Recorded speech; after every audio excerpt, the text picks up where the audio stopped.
Uhuru Comrades, and welcome to today's Omali Taught Me Sunday Study, featuring Chairman Omali Yeshitela. My name is Tachara Masimba, and I'm the Economic Development Director out of the Office of the Deputy Chair, member of the African People's Socialist Party, as well as your MC this morning. Today's study is highly important, and we encourage you right now to share this stream, invite your friends and family so that as many of our people as possible can be involved in this discussion. This study is a continuation of last Sunday's study, reading from Maurice Cornforth's Materialism and the Dialectical Method, picking up on pages 15 through 27, which you should be able to access in Facebook and YouTube descriptions. In this study, we will learn that the political and historical events in the world occur due to the conflict of social forces, which helps us to identify problems and their solutions. It will help us to understand that the events of today happen as a consequence of material needs and conditions. The crisis of imperialism is not random, accidental, or coincidental. A fractured U.S. imperialism and all that comes with it comes as a direct result of the relentless struggle of African and other colonized peoples to be free. To deepen our understanding of this, I proudly introduce my leadership, the brilliant theoretician behind African internationalism, the theory developed with the understanding of the dialectical materialist method, leading to practical solutions for African and other colonized peoples worldwide. Introducing Chairman Omali Yeshitela. Uhuru.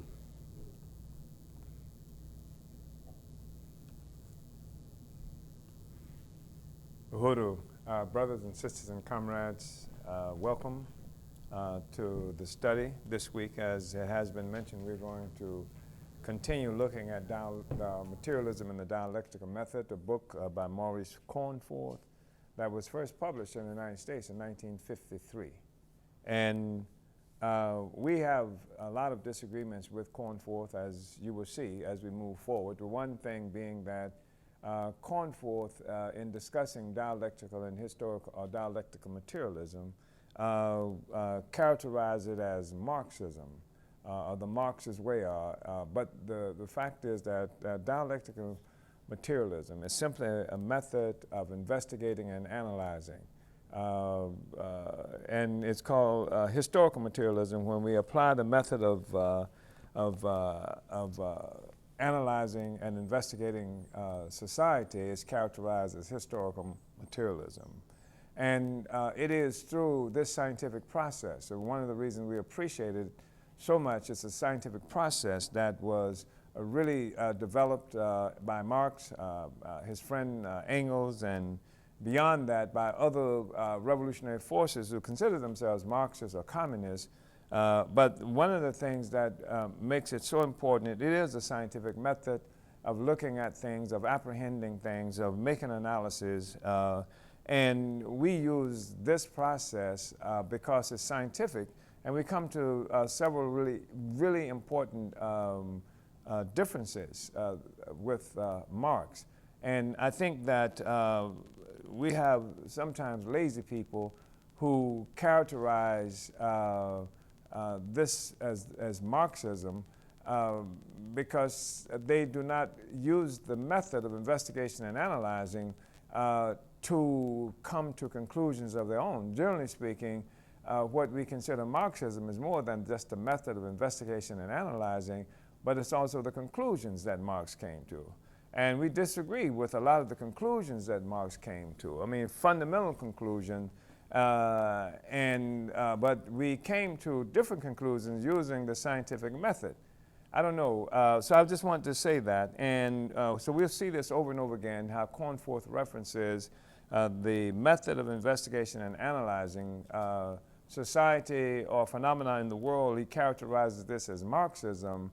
But we are not Marxists, we're African internationalists, and we came to certain conclusions using this scientific method that Marx did play a really important role in developing. Which is not to say that the dialectical and materialist method of investigation and analysis did not exist prior to Marx. It probably wasn't called that. I mean, you couldn't build pyramids 4,000 years ago without using a scientific process to do that. You had to have the ability to a scientific process of investigating and analyzing society to do some of the things that we know that happened a long time ago.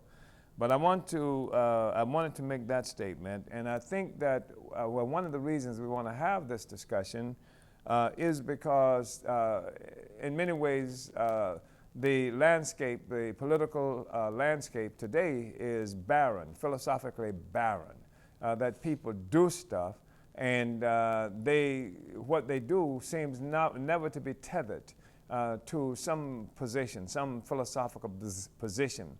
They never have to justify what they do based on what the outcome of it is supposed to do beyond the action itself. And sometimes politically, we call that opportunism in a sense that people can get really caught up in the action, and the movement is everything, but the revolution is nothing. And we're saying that it's not enough just to be involved in movement. And this, of course, right now I'm speaking to you from St. Louis, Ferguson, and Ferguson is the headquarters of a protest movement in the country at this moment. Protesters are everywhere, professional protesters. But one of the things that is significant about that is there is no to what end. So people protest, but there is no to what end. So we say that it's really important to really look at who you are philosophically, where is it that anybody is trying to go in the real world. And the thing is that as we talked last week, we made the point that the African working class needs its own philosophy because everybody has a philosophy, and all philosophy is class philosophy.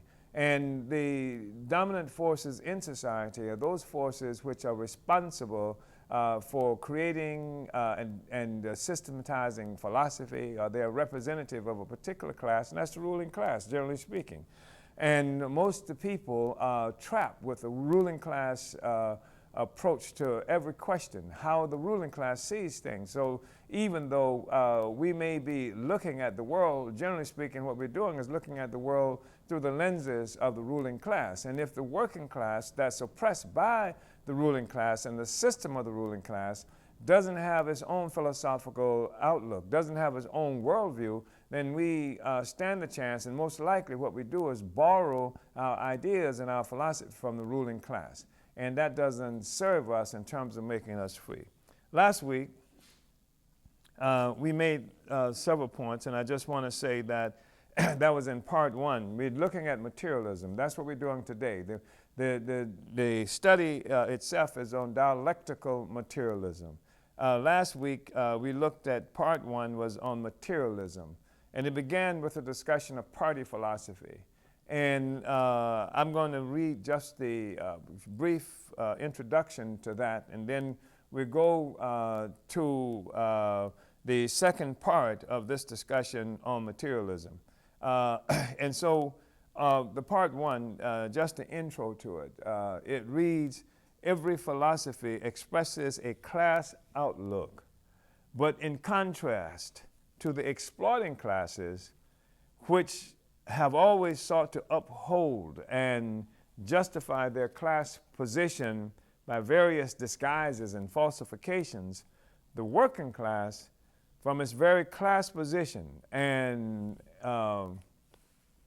aims, is concerned to know and understand things just as they are, without disguise or falsification.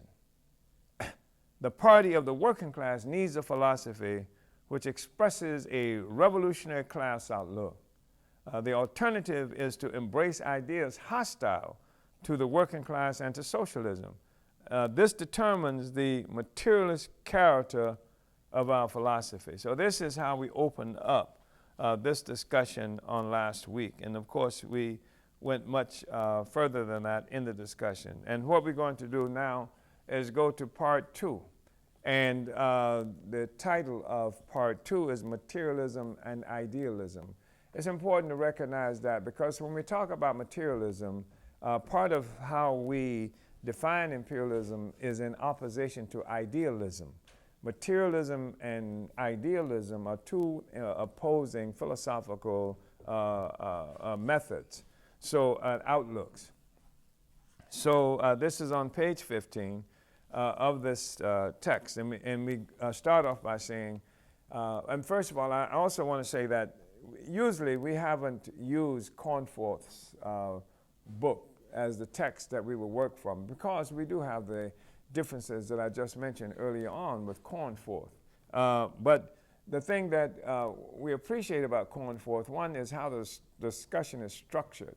It takes us from point A all the way through, and it gives us an opportunity for people who are not familiar with philosophy, but it gives us a foundation that we can work for, and it gets a little more complicated as we move forward. We like the way this thing is structured, and that's why we use Cornforth. And Cornforth himself was a member of the British Communist Party, and he apparently played like an important role in their agitprop, or the agitation propaganda department area. It appears that this was part of what Cornforth's responsibility was, is to help people understand the philosophy of the Communist Party. And philosophy is something that's usually, eggheads and people in these lofty places who talk above the heads of people. And sometimes they come up with extraordinary kinds of discussions that ordinary people don't necessarily grasp. You can go to something that's supposed to be philosophy and to put you to sleep. You're just bored. Why the hell are you even involved in this kind of discussion?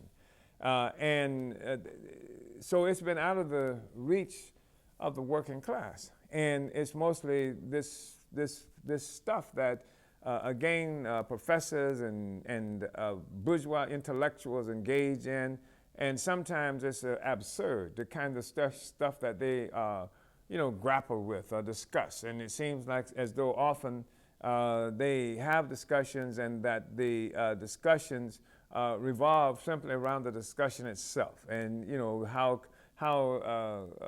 contrived an idea can be, and how involved, and the French were extraordinarily good at this, and sometimes Marx himself seems to have been really influenced by French philosophers, and the French philosophers, they even develop a kind of language of their own, even though they speak in the same language as most of the people who they were addressing, but they have this way of putting stuff that's extraordinarily complicated and difficult to understand. So ordinary working class people never had access to these philosophical debates. But what we've come to understand is extraordinarily important, because most people simply see the world and don't recognize that we're seeing the world based on how we've been taught to see the world.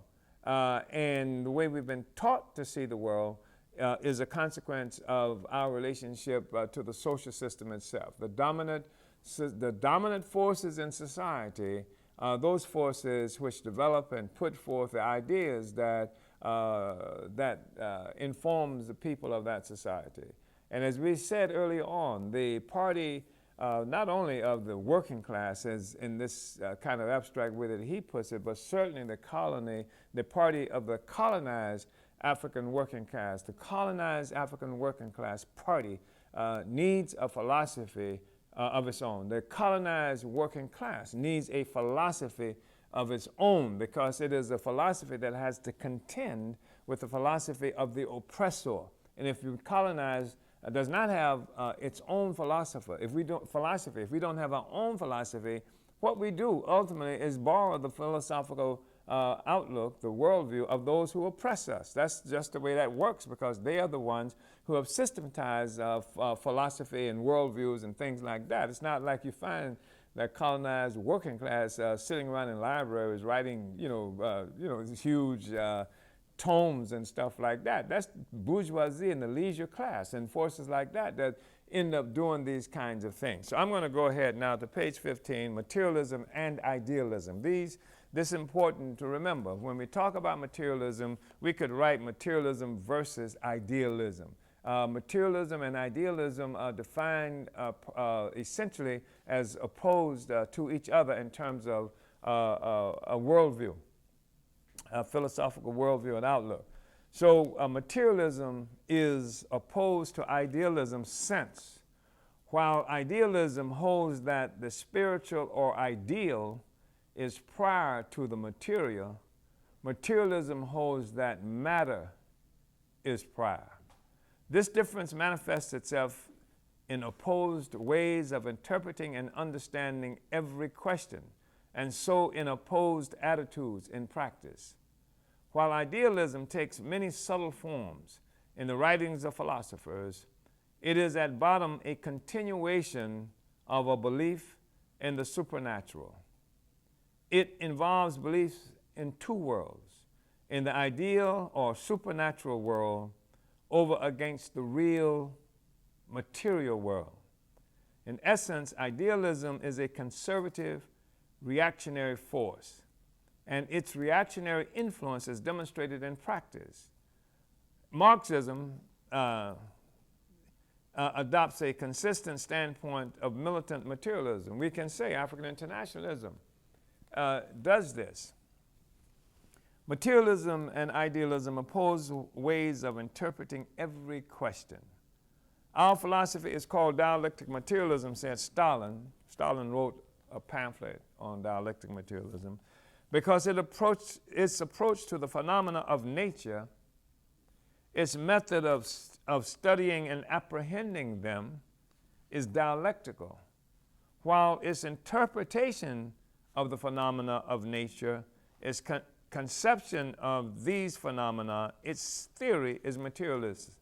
So its method of studying and apprehending them, that is to say phenomena in nature, is dialectical, while its interpretation, its method of studying and apprehending phenomena in nature is dialectical, while its interpretation of the phenomena of nature, its conception of these phenomena, its theory is materialistic, okay? And I know, this might begin, a little problematic, but as we move forward in this discussion, we'll see what we mean when we say it's dialectical. Its method of studying and apprehending them is dialectical, while if the conception, the theory is materialistic. So we've already said that materialism and idealism are opposing ways of interpreting every question. Materialism is not a dogmatic system. It is rather a way of interpreting, conceiving of, explaining every question. The materialist way of interpreting events, of conceiving of things and their interconnections, is opposed to the idealist way of interpreting and conceiving of them. Materialism is opposed to idealism. With every question, there is a materialist and idealist. There are materialist and idealist ways of interpreting it, materialist and idealist ways of trying to understand it with every question. Thus, materialism and idealism are not two opposed abstract theories about the nature of the world of small concern to ordinary practical folk. They are opposed ways of interpreting and understanding every question, and consequently, they express opposite approaches in practice and lead to very different conclusions in terms of practical activity.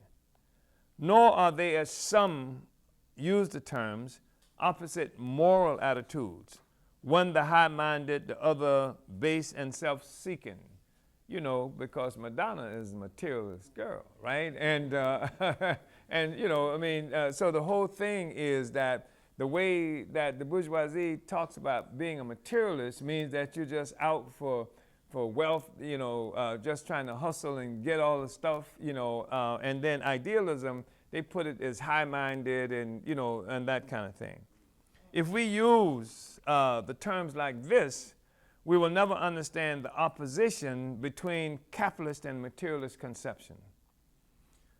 For this way of speaking is, as Engels said, nothing but an unpardonable concession to the tradition of Philistine prejudice against the word materialism, resulting from the long continued defamation by the priests. By the word materialism, the Philistine understands gluttony, drunkenness, lust of the eye, lust of the flesh, arrogance, cupidity, miserliness, profit hunting, and stock exchange swindling. In short, all the 50 vices in which he himself indulges in privately. By the word idealism, he understands the belief in virtue, universal philanthropy, and in a general way, a better world of which he boasts before others. Before trying to define materialism and idealism in general terms, let us consider how these two ways of understanding things are expressed in relation to certain simple and familiar questions. This will help us to grasp the significance of the distinction between a materialist and an idealist interpretation. First, let us consider a very familiar natural phenomenon, a thunderstorm. What causes thunderstorms? An idealist way of answering this question is to say that thunderstorms are due to the anger of God. Being angry, he arranges for lightning and thunderbolts to descend upon mankind. The materialist way of understanding thunderstorms is opposed to this.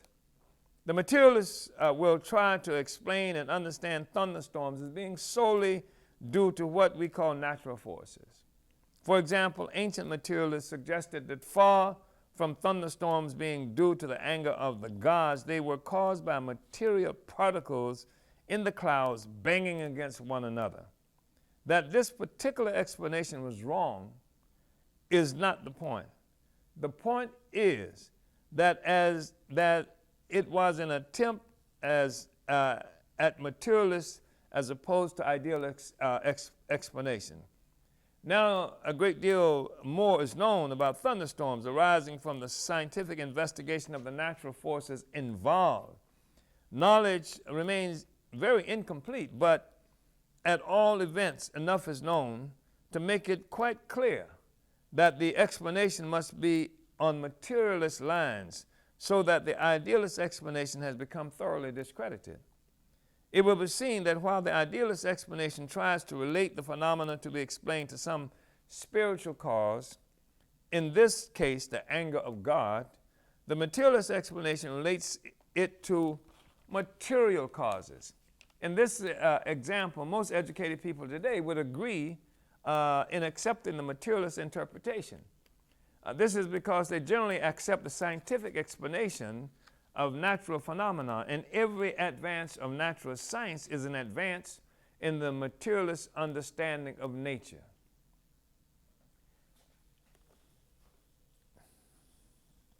Let us take a second example, this time one arising out of social life. For instance, Why are there rich and poor? This is a question which many people ask, especially poor people. The most straightforward idealist answer to this question is to say simply, it is because God made them so. It is the will of God that some should be rich and others poor. You've heard this before. It's even biblical. You know, the rich, the poor will always be with us, right? But other less straightforward idealist explanations are more in vogue. For example, it is because some men are careful and farsighted, and these husband their resources and grow rich, while others are thriftless and stupid, and these remain poor. Those who favor this type of explanation say that it is all due to eternal human nature. You've heard that before too. It's that you hear this concept of human nature. It's human nature. I mean, it's just a man's nature to be like this. You know, it's the human nature, etc. The nature of man and society is such that the distinction of rich and poor necessarily arises. Just as in the case of the thunderstorm, so in the case of the rich and poor, the idealist seeks for some spiritual cause. If not in the will of God, the divine mind, then in certain innate characteristics of the human mind. And for Africans, of course, we grow up with an explanation too of why white people are rich, are much better off, and Africans are poor. And the explanation used to be quite blatant, quite open, because white people are civilized, more civilized than we, thriftier than we, this kind of stuff. And this is the general explanation. This plays out today. It's not said exactly like that, but it plays itself out today. You ain't got nothing because you wear your pants sagging, because you don't know how to do job interviews, because just a whole bunch of stuff that has no real relationship to the fundamental basis of why African people would be poor and white people rich. It obscures the reality that we are poor because white people stole everything from us, and they're rich for the same reason, right? So you don't get to that. And so we get an idealist explanation for this reality as opposed to a materialist explanation for this reality. And so we, using the whole method of investigation and analysis provided us by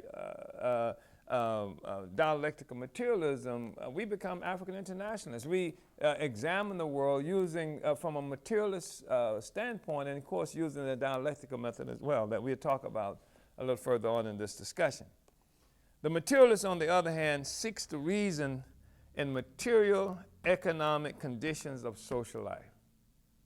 Now, God did this to you, and you will hear this all the time. You read it in the editorial news, in the newspapers. They don't necessarily say God, but they make it other kinds of obscure and sometimes not obscure basis for why we are poor and don't have anything. And you know, I mean, you can live in a city like St. Louis where we are, and then the poor and the rich, there's a dividing line. They call it the Del Mar Divide. On one side of the Del Mar, then there's rich white people. On the other side, it's poor African people. St. Petersburg, Florida, Central Avenue. One part of Central Avenue, one side, rich white people, and the other side, poor African people. And so there has to be some material basis for that, but they will not give you a material basis for that. They would obscure reality. For example, you can read today, there may even be something where they will make a discovery somewhere of the remains of butchered or the traditional custodians of this land, and how would they characterize them? They would characterize them as the first Americans, or the original Americans. That's a pure obscurantism. Yeah, how can they be the first Americans? You know, there was no such thing as America. America is something that the name comes from some Italian. You know, so it's you know, but they obscure the fact that this land is the land of somebody else. And so you got somebody that comes here, steal the land. They can't say that we call it America because we stole the land, and that we call them original Americans because we want to the first Americans. They're the first Americans. They find the remains 2,000 years old, and this is the remains of the first Americans when the America is a recent invention. You know what I mean? And that's why I have problems with this so-called DNA test that Africans take. They find out where they're from, where we're from. You take a test and say, well, you're from Sierra Leone. Hell, Sierra Leone was just created the other day. You understand? Are you from Nigeria? There was no Nigeria until 1915, you know, so that's where your ancestors come from. No, that's, obscurantism that wants to obscure a real materialist relationship that we have to things and people and society. So if society is divided into rich and poor, this is the materialist view. That is offered by Cornforth. If society is divided into rich and poor, it is because the production of the material means of life is so ordered that some have possession of the land and other means of production while the rest have to work for them. And that speaks in volumes to our condition, but Cornforth doesn't mean this when he says it, but Africans, all our land was taken. Whether you're in Africa or whether you're in the United States or someplace else, you know what I mean? All our land was taken. This is the basis for the impoverishment or the poverty of African people all around the world. And the means of production taken from us. That's what that's what we say that politics is nothing but concentrated economics, right? Is because the whole means of producing, the productive forces have been taken out of the hands of African people. We don't even have possession of productive forces, even as those forces include human beings with the laborers with the knowledge of how to do the work. We don't have possession of that. That somebody else has possession of that. And that's what colonialism is all about. So however hard they may work and however much they may scrape and save, the non-possessors will remain poor while the possessors grow rich on the fruits of their labor. This is the materialist way of seeing things. On such questions, therefore, the difference between a materialist and an idealist conception can be very important. And the difference is important not merely in a theoretical, but in a practical sense. A materialist conception of thunderstorms, for example, helps us to take precautions against them, such as fitting buildings with lightning conductors. But if our explanation of thunderstorms is idealist, all we can do is watch and pray, right? And Africans are confronted with this materialist versus idealist view every day. They would say that the reason for our oppression is racism, because white people don't like you. So if that's the reason of your oppression, your poverty, everything that's happened to you, then how the hell do you change it? This is an idealist worldview that's been imposed on our communities. It's one of the reasons we say, up your racism. You understand? Because they want to make the ideas in the heads of white people the basis for the conditions that we experience and suffer from. Or they make us responsible ourselves. This began because we are shiftless and less civilized. We wear our pants sagging and that kind of thing, and play the music too loud. But if our explanation of thunderstorms, so if we accept an idealist account of the existence of rich and poor, all we can do is to accept the existing state of affairs, rejoicing in our superior status and bestowing a little charity if we are rich and cursing our fate if we are poor. But armed with the materialist understanding of society, we can begin to see the way to change society. It's only a materialist way. You have to be armed with the materialist worldview in order to know that you can change it. You can begin to see the way to change it. You can come up sometimes with wrong ideas, but you see the way to change it if you are armed with a materialist worldview. It is clear, therefore, that while some may have a vested interest in idealism, it is in the interest of the great majority to learn to think and to understand things in the materialist way. How, then, can we define materialism and idealism and the differences between them in general terms so as to define the essence of the question. This was done by Engels. And this is quoting Engels. The great basic question of all philosophy, especially of modern philosophy, is that concerning the relation of thinking and being. The answers to which the philosophers have given to this question split them into two great camps: those who asserted the primacy of spirit to nature and therefore, in the last instance, assumed world creation in some form or another, comprised the camp of idealism. The others, who regarded nature as primary, belonged to the various schools of materialism. Unquote. Idealism is a way of interpreting things which regards the spiritual as prior to the material, whereas materialism regards the material as prior. Idealism supposes that everything material is dependent on and determined by something spiritual, whereas materialist recognizes that everything spiritual is dependent on and determined by something material. And this difference manifests itself both in general philosophical conceptions of the world as a whole and in conceptions of particular things and events. At bottom, idealism is religion, theology. Idealism is clericalism, wrote Lenin. All idealism is a continuation of the religious approach to questions, even though particular idealist theories have shed their religious skin. Idealism is inseparable from superstition, belief in the supernatural, the mysterious, and the unknowable.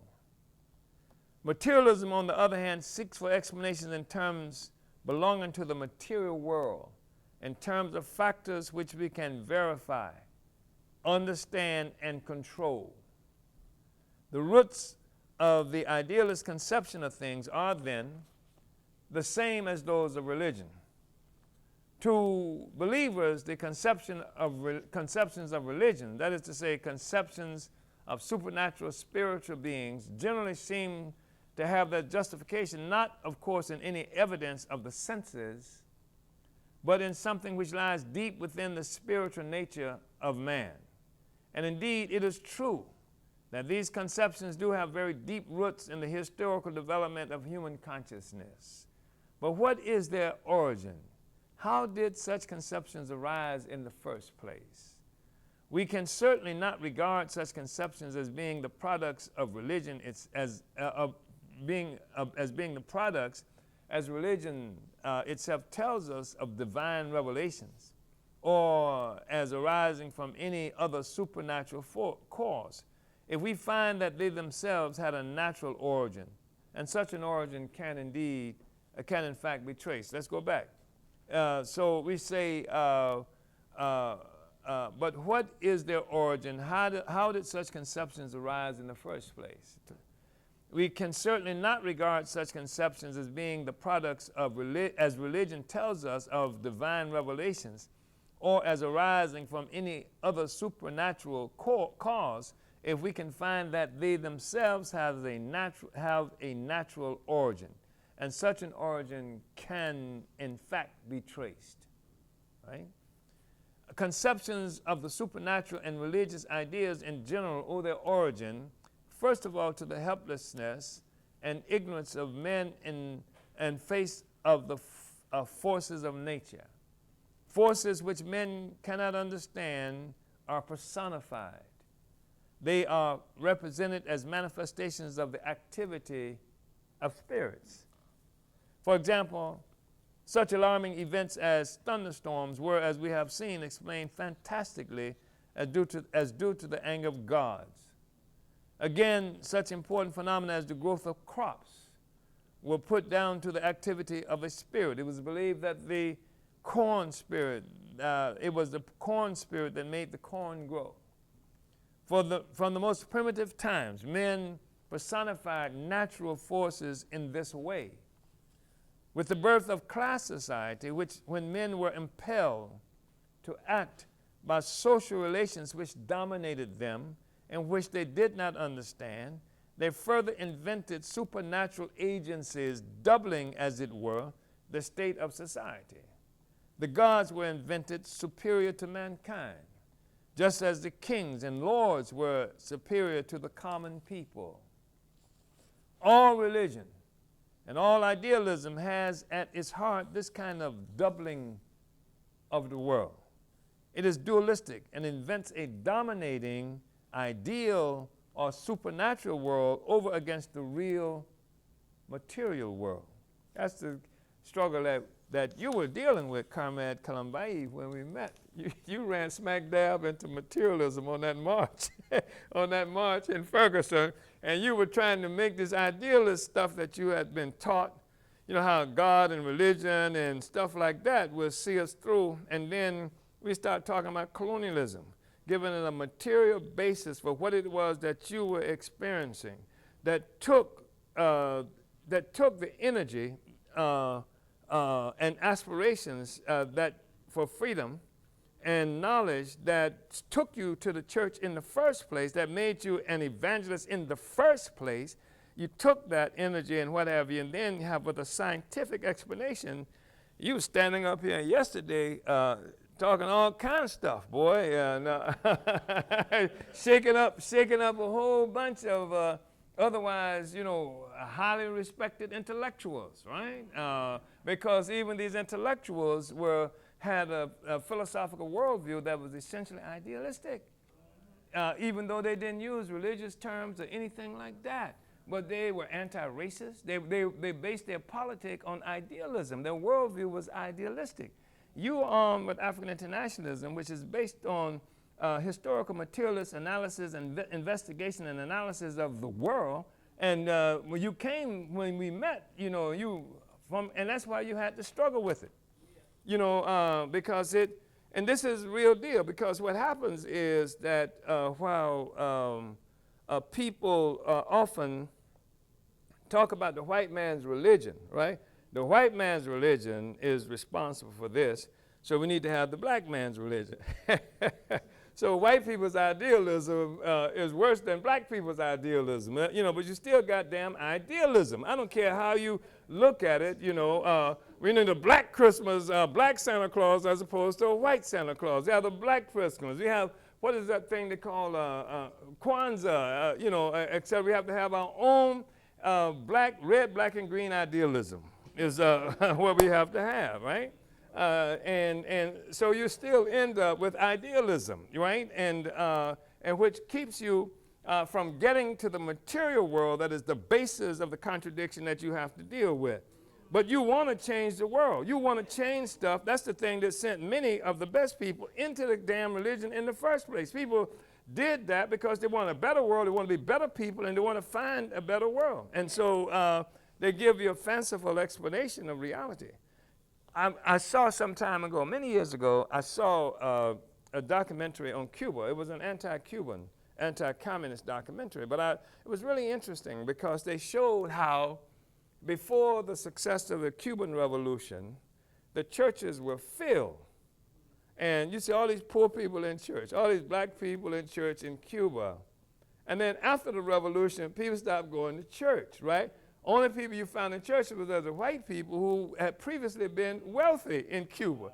Now the poor people got power in their hands. They don't have to base on praying and God and all this stuff. They needed houses, they built houses. They didn't go pray for the damn house. They went and talked to the neighbors and organized. We built houses, we built streets, we did everything that was necessary. So this imaginary super force that the poor and the uneducated, had to rely on, you don't have to rely on that stuff anymore. Once you don't have to rely on that, then everything clears up for you, and people who were previously thought to be dumb and stupid and stuff like that are out changing the world. And this is the thing that happens. That's why it's so important what we do right there among the working class itself, so they can begin to see its place in the world based on real stuff, not some fanciful notion that has been imposed on us from above. So,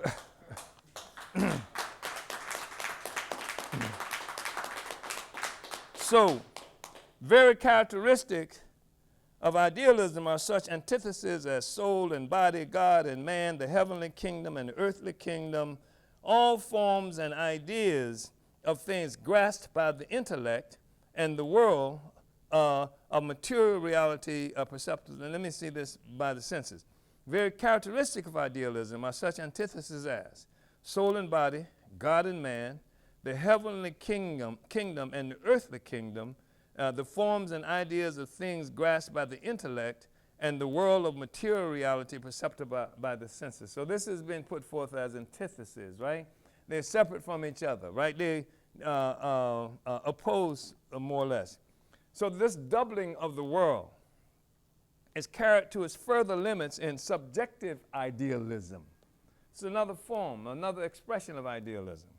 Subjective idealism, which ends, and subjective, you know, when you talk about subjective as opposed to objective, what is subjective is what's in your head, but what is objective is what's in the world, right? So what is subjective is how your brain, how you perceive stuff, but there are some things that are true independent of how you perceive them, independent of your thought. Otherwise, blind person, you know, wouldn't be able to get around like DJ Eddie, you know, in 96.3 or Ray Charles, because you can't see anything, right? So, but you learn there's an objective reality independent of your ability to see it or understand. There are some things that are real. And if you don't learn some of these things that are real, then you will die. All kinds of horrible things will happen to you, right? So there is this contradiction all the time between subjectivism, what is in our brain, and what's in the world. And to the extent that what's in our brain matches up with what's in the world, then we sometimes consider sane.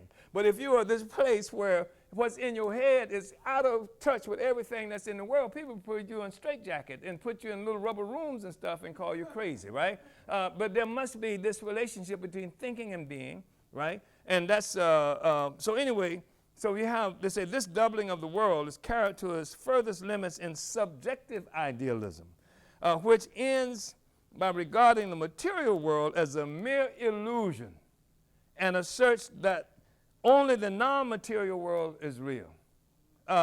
This dualistic character of all idealism is most marked in subjective idealism, which posits a complete antithesis between the mechanistic system of the illusory material world and the freedom of the higher non-material reality. So there's this antithesis between this system, the mechanistic system of the illusory material world and the freedom of the higher non-material reality. And we'll move forward with this. This antithesis is disguised as it often is behind allegedly scientific and empiricist theorizing characteristics characterizing all idealist philosophies from Berkeley to John Dewey. We'll explain this a little more moving forward. For idealism, there is always a higher, more real, non-material world. There's a higher, more real, non-material world, which is prior to the material world. It is its ultimate source and cause, and to which the material world is subject. For materialism, on the other hand, there is one world, the material world. By idealism in philosophy, we mean any doctrine which says that beyond material reality, there is a higher spiritual reality in terms of which the material reality is in the last analysis to be explained. So let's look at some varieties, what he called modern philosophy. This is written in 1950-something, early 50s. But what we'll see is that some of this is reflected in stuff today. Have you ever met anybody who says that I'm free because I think I'm free? You've heard that before. Yeah, I'm free because I think I'm free. You understand? And you hear this kind of stuff, you know, which is extraordinary. I mean, you have that discussion with somebody in prison. You know, African catching more hell than anybody. I was talking with a comrade last night when we came from dinner, And we were just looking at how, with the election of Obama, we saw that polls were done where the conditions of African people were worse than any time in recent history. And the polls asked people in this country were they better off or worse off. And the Africans were the only ones saying we were better off now than before. And the conditions of African people were worse than they were before. And this is idealist BS. You know what I mean? That's why we were able to do that because Obama was elected. And we had to think that things were better off because the Negro was the president. And it's like O.J. Simpson is innocent.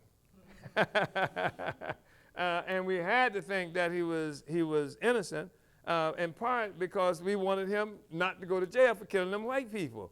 Because it was time for somebody to kill some white people, you understand, and get away with it. So we can't say, we know he did it, but, but let him go anyway. So we said, no, he didn't do it. Hell no, he didn't do it. That's a purely idealistic, approach to things. Then white people were idealistic because they said, well, how can they say not guilty with all the evidence? And Africans say, well, when did evidence have a damn thing to do with convicting somebody, right? So,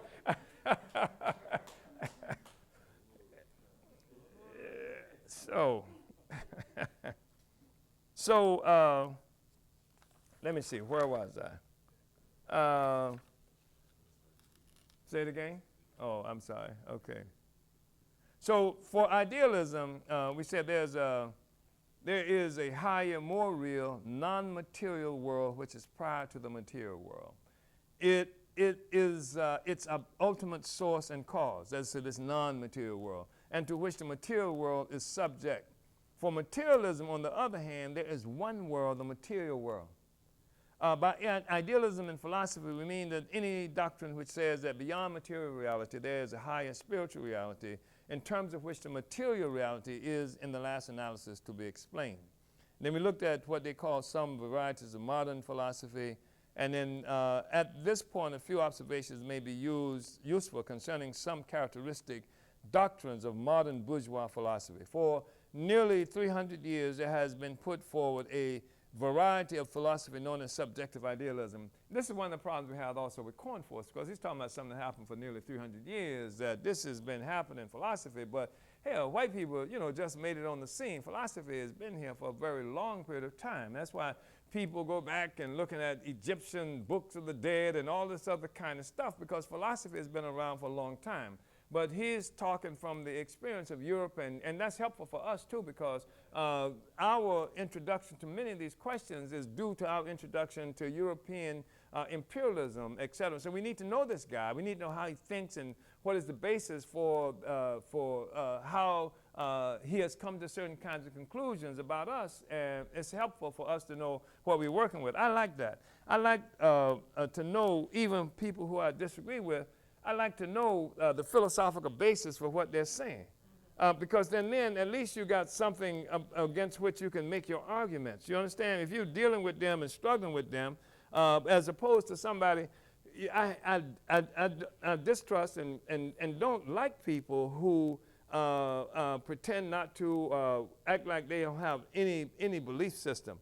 How do you debate that? Because they can be anything they want to be, anytime they want to be. They're this today, that tomorrow, etc. And there's a certain kind of dishonesty associated with that, and non-integrity. I'd rather see somebody, or religious people who believe in this stuff, and they say this is the basis for my belief, etc., etc. At least you got something you can work with, and you can even hold them to. You can't hold somebody who don't believe in nothing. There's nothing that you can even hold them to. You can't debate them against anything. So we say that,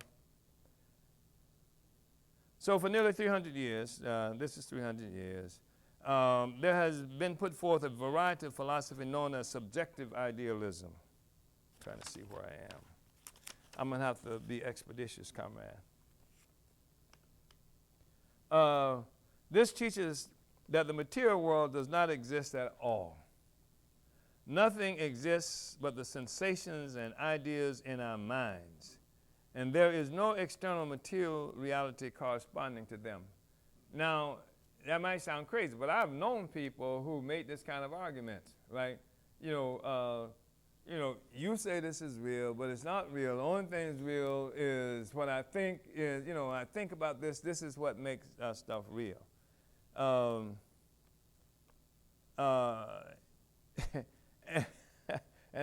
And then again, this subjective idealism is put forward in the form of a doctrine concerning knowledge. It denies that we can know anything about objective reality outside ourselves, and says that we can have knowledge of appearances only and not of things in themselves. This sort of idealism has become very fashionable today. This was in the 50s when this was written, and even parades as extremely scientific. When capitalism was still a progressive force, and this is the European view about the progressive character of capitalism, bourgeois thinkers used to believe that we could know more and more about the real world and so control natural forces and improve the lot of mankind indefinitely. Now they are saying that the real world is unknowable, the arena of mysterious forces which pass our comprehension. It is difficult to see that the fashion for such doctrines it is not difficult to see that the fashion for such doctrines is just a symptom of the decay of capitalism. And certainly, the capitalist colonialists get really stupid, right? It used to be that the world, they open up the world, see the world, because they were exploring and robbing and looting, and the sky is the limit. Now they're opposed to ideas and things like that, and that challenge the existing reality. And that makes it even difficult for the capitalist society itself to progress, because it cannot progress unless it can explore the future, can see the future. And it can't see the future because standing in front of the future is the struggles of the peoples of the world, and they can't expose that. They can't explore that. They can't go beyond that. Do you understand what I'm saying? Yeah, because that shows them that their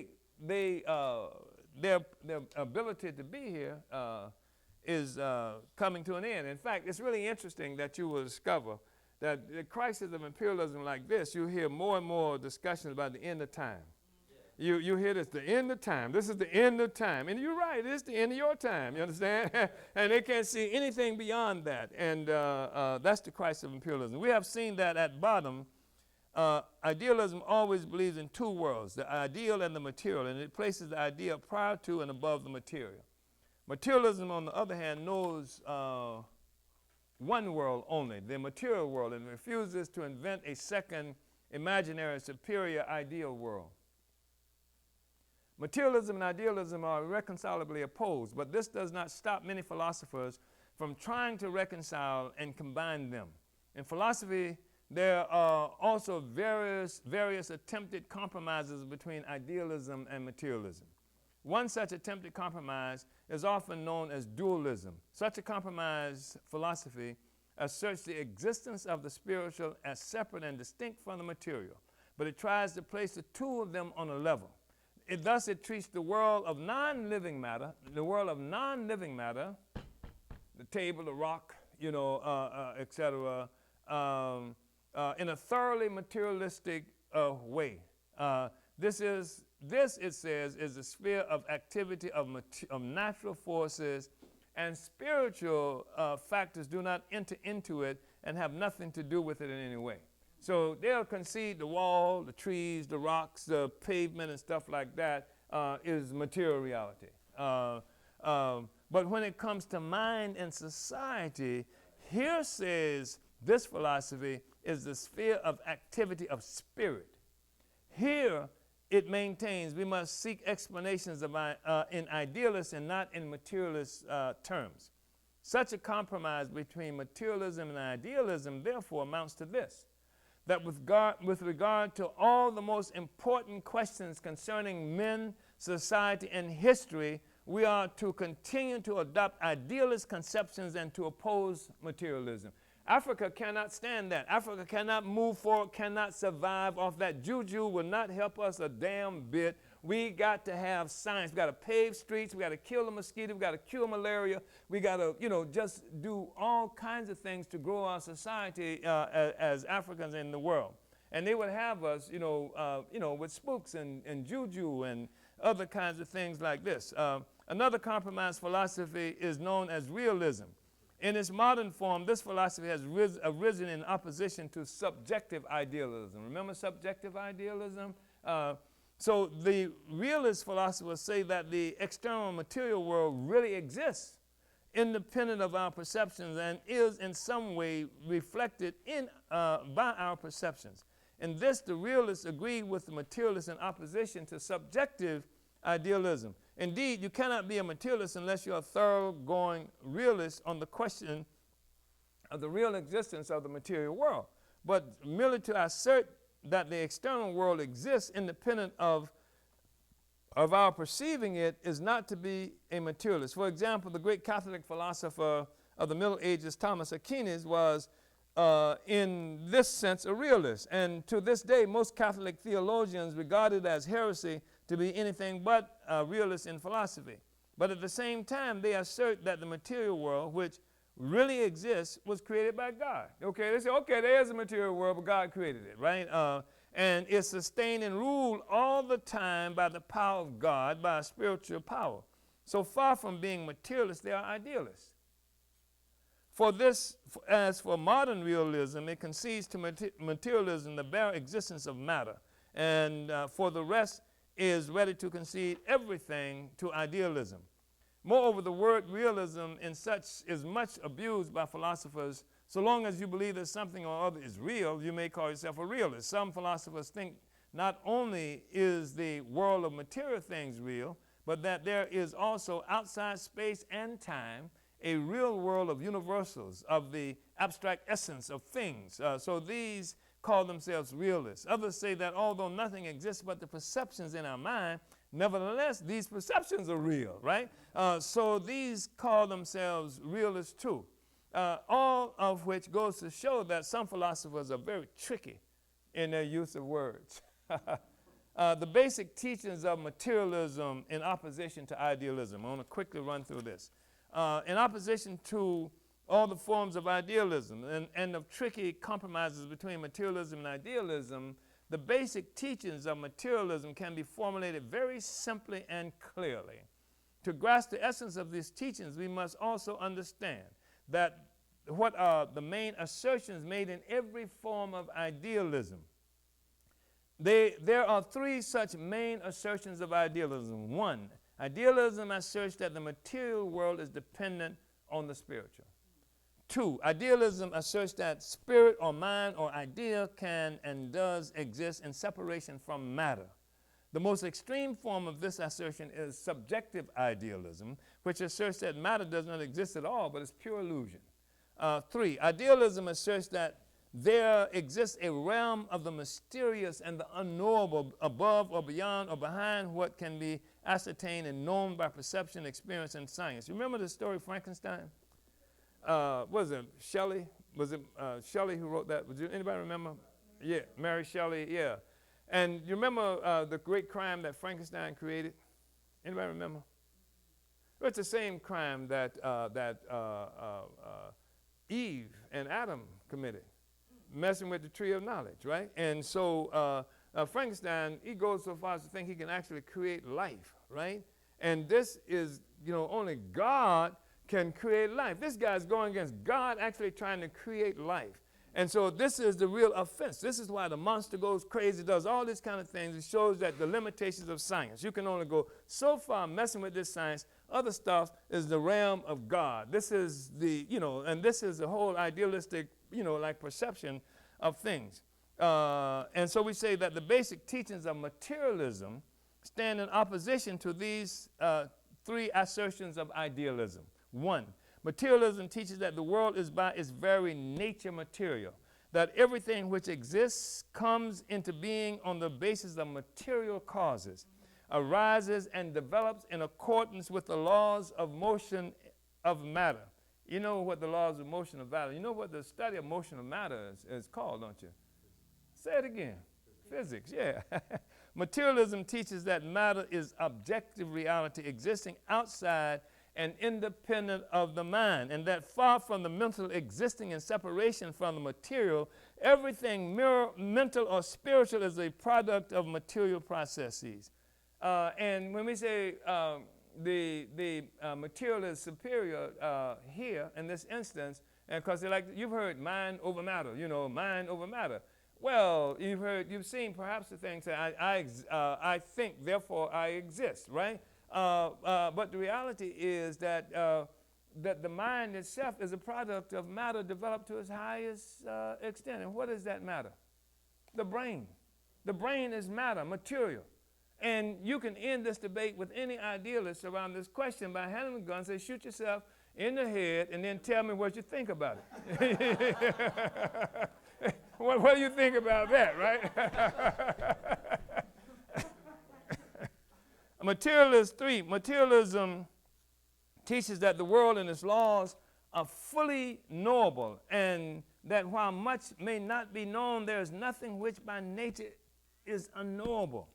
And so he characterizes Marxist-Leninist philosophy is characterized by the absolutely consistent materialism all along the line, by its making no concessions whatever to any point to idealism. Thus, Stalin points out, one, quote, contrary to idealism, which regards the world as embodiment of an absolute idea, a universal spirit, consciousness, Marx's philosophical materialism holds that the world is by its very nature material, and that the multifold phenomena of the world constitute different forms of matter in motion, and that the world develops in accordance with the laws of movement of matter and stands in no need of a universal spirit.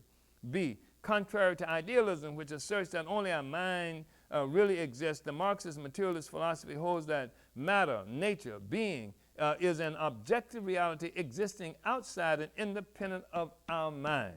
That matter is primary, since it is the source of sensations, ideas, mind. Matter is primary, since it is the source of sensations, ideas, mind, and that mind is secondary, derivative, since it is a reflection of matter, a reflection of being. That thought is a product of matter, which in its development has reached a high degree of perfection, namely the brain. And the brain is the organ of thought, and that therefore one cannot separate thought from matter without committing a grave error. C, contrary to idealism, which denies the possibility of knowing the world and its laws, Marxist philosophical materialism holds that the world and its laws are fully knowable, that our knowledge of the laws of nature tested by experiment and practice is authentic knowledge, having the validity of objective truth, and that there are no such things in the world which are unknowable, but only things which are still not known, but which will be discovered and made known by the efforts of science and practice.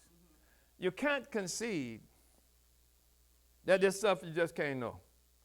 I mean, you can't concede that. You have to have a worldview that leaves open the possibility of solving all the damn problems in the world. You have to have that ability. If you start off by saying, well, there's some stuff we just ain't supposed to know, right? Then you won't know that. And then you will not be able to deal with malaria and all the other afflictions that confront human beings in nature and in society.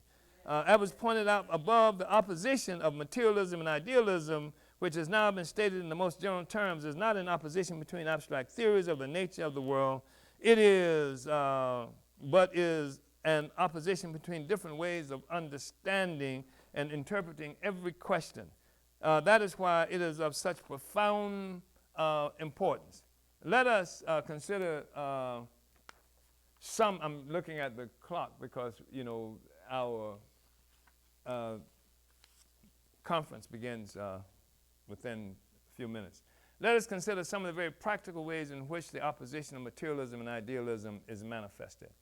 Idealists tell us, for example, not to place too much reliance on science. They tell us that the most important truths are beyond the reach of science. Hence, they encourage us not to believe things on the basis of evidence, experience, practice, but to take them on trust from those who pretend to know best and have some higher source of information. And this is really interesting because the best if you look, if we go back to like biblical stuff, right?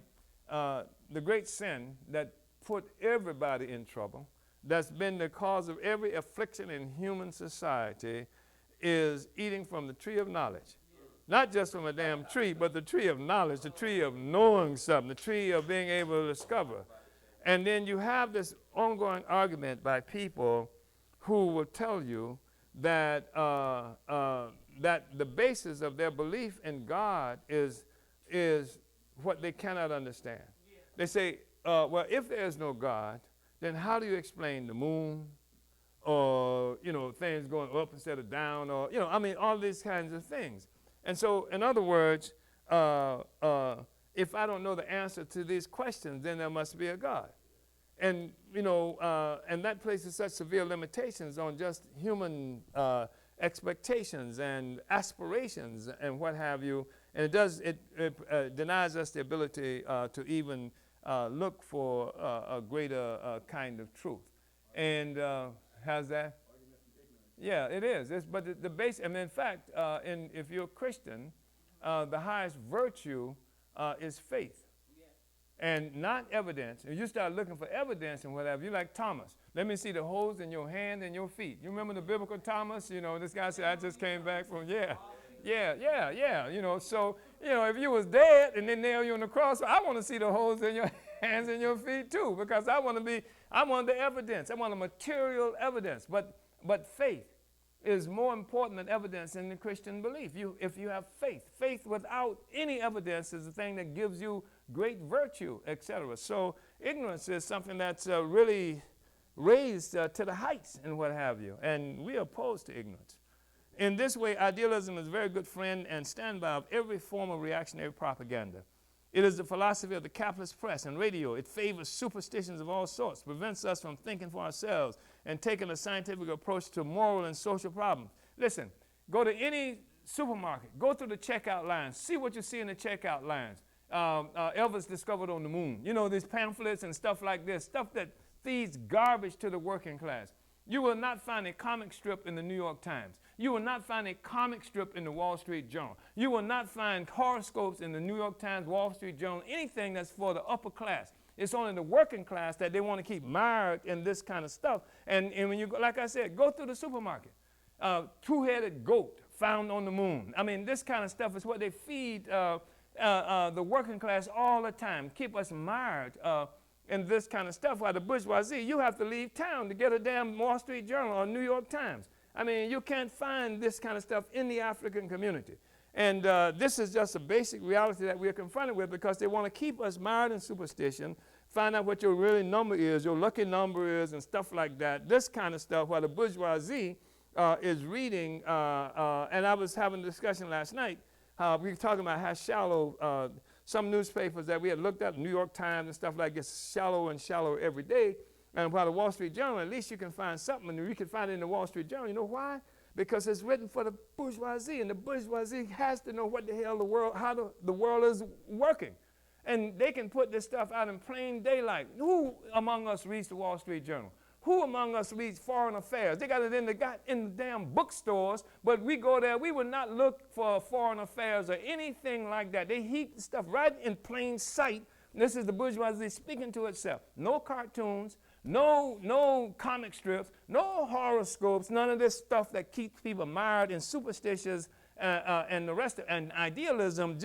And these are the debates the bourgeoisie is having about the life of everybody on the damn planet. They're having these discussions among themselves. They don't even have to worry about it. They can hide it in plain sight because ordinary people are not going to look at it. It's written for them. Yes. And so I go and peek in it and see what the hell y'all thinking about. You understand?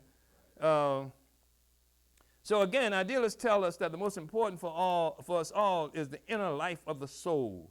They tell us that we shall never solve our human problems except by some inner regeneration. That's why you go to, what was that march on Washington? What was it called?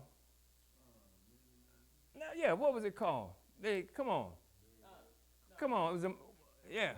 Huh? Justice or else? No. I'm talking about the first one. Oh, please. The Mean Man Watch, but it was called. I'm talking about the one that Farrakhan organized. See it. Atonement, yeah. So my mama is a very religious woman. She said, why the hell would we go to Washington, D.C. for atonement unless it's to make them atone? You understand what I'm saying? If you just want to go your own atonement, you can do it at home and go to the church. But to march to Washington, D.C. to talk about our atonement, and a lot of people came back quite happy, from that. And more than 1 million people went there and to atone. And so idealists tell us that what is most important for us all is the inner life of the soul. They tell us that we shall never solve our human problems except by some inner regeneration. This is a favorable theme in the speeches of well-fed persons, but many workers fall for it too. In factories, for example, there was a so-called moral rearmament group was active. This is during the second imperialist war that he's talking about. They tell you not to fight for better conditions, but to improve your soul. They do not tell you that the best way to improve yourself, both materially and morally, is to join in the fight for peace and socialism. Again, an idealist approach is common amongst many socialists. Many sincere socialists, for example, think that there is essentially wrong, what is essentially wrong with capitalism is that goods are unfairly distributed, and that if we could only get everyone, including the capitalists, to accept the new conception of fairness and justice, then we could do away with the evils of capitalism. You hear this even today. There are people who come and say, well, can't we just talk to the capitalists or make them do this? Or can we just, all the rich black people, can we just get them to give us the money and stuff like this is the way forward? They don't explain the nature of the social system itself. And the social system, it has no sense of morality. It's not based on morality. It's based on the interests of social forces that dominate the damn world. And so the capitalists don't exploit us because they have bad thoughts. In fact, they convince themselves that they're the best people in the world. They are convinced that they are morally higher up than anybody else on the planet Earth, and that your poverty is based on your immorality. You have too many babies, you have do all of this, and that, of course, you're not rich enough to have your own damn island and have 14-year-old girls and stuff like that shipped to you like Epstein was just able to do. So the idealism of this belief is in an assumption that it is simply the ideas which we hold that define the way we live and society is organized. And what is that except the definition of the struggle against racism? That somehow it's the ideas that's responsible for our condition. White people don't like us, therefore that's the basis of our conditions. And we're talking now about what he was talking about. Some pretty decent people. These are not bad people who came to these ideas. In fact, Lumumba at one time, Patrice Lumumba, who they ended up having to murder, butcher, was somebody who at one time told all of the people in Congo just make a friend with one of the Belgian oppressors. Everybody, in order to get out of this, we just go and make a friend with the Belgian oppressor. So, I mean, it's not bad people necessarily, but we're talking about your worldview. How you perceive the world, the method you use of investigating and analyzing the world, that's the thing that would define where you're going, whether you're going any place at all. So,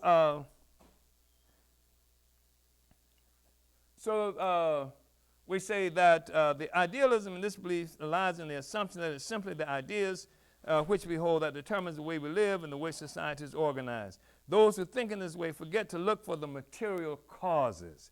For what, in fact, determines the way goods are distributed in capitalist society. The wealth enjoyed by one part of society while the other and greater part live in poverty is not the ideas which men hold about the distribution of wealth, but the material fact that the mode of production rests on the exploitation of the worker by capitalists. But beyond that, and the basis of that is colonial domination of African and other oppressed peoples around the world. This is a materialist explanation, and even the Marxists don't come up with a materialist explanation because they can't explain that the reason the majority of people on earth are starving. I mean, they come up with stuff talking about the 1%. You hear this stuff about this, it's just the 1%. We are the 99%. When in the hell have white people been the 99% in general? And so we're not saying that you're the 1%, but you're damn sure in the 99%. And you never were the 99% until your toes start being pinched.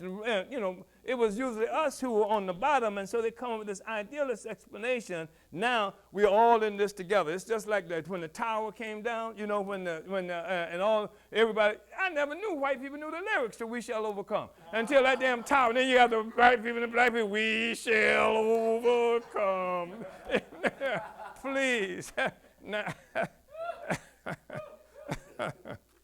so long as this mode of production remains in existence, so long will extremes of wealth and poverty remain. And so long will socialist ideas of justice be opposed by capitalist ideas of justice. The task of socialists, therefore, is to organize and lead the struggle of the working class against the capitalist class to the point where the working class takes power from the capitalist class, to the colonized take power from the colonizer, and the working class of the colonial peoples are the one who will ascend to power. If we do not understand this, then we cannot find a way to fight effectively for socialism. So we shall find that our socialist ideas are constantly disappointed and betrayed. Such, indeed, has been the experience of British socialism. It's more than that.